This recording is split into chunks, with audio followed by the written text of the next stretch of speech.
রাজধানীতে শেষ হলো 2 দিনের জাতীয় রবীন্দ্রসঙ্গীত সম্মেলনের। এবারের আয়োজনে রবীন্দ্র পদক দেওয়া হয়েছে অধ্যাপক সৈয়দ আকরম হোসেনকে। আজ সমাপনী দিনে রবীন্দ্র চর্চায় সবাইকে সাহস নিয়ে এগিয়ে যাওয়ার আহ্বান জানিয়েছেন গুণীজনরা।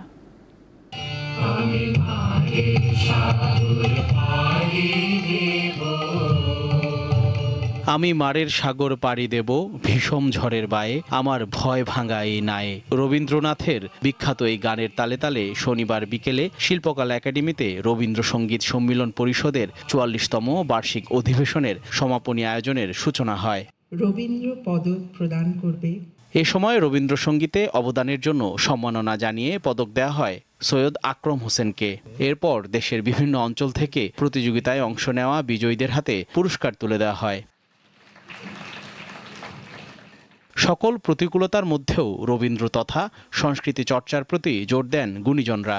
কুপ্রবৃত্তি, হিংসা, বিদ্বেষ সবকিছু থেকে মুক্ত হতে হবে। আর এ থেকে মুক্ত হতে হলেই সংস্কৃতি মনা হতে হবে।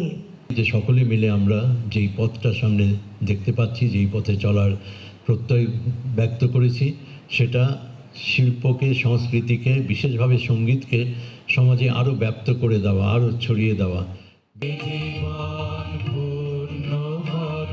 প্রদীপ প্রজ্বালনের পর একে একে সঙ্গীত ও নাচে রবীন্দ্র বন্দনায় মেতে ওঠেন শিল্পীরা। 2 দিনব্যাপী এই সম্মেলনের মাধ্যমে রবীন্দ্রসঙ্গীত চর্চা ও প্রসারে নতুন উদ্যম তৈরি হবে বলে প্রত্যাশা আয়োজকদের।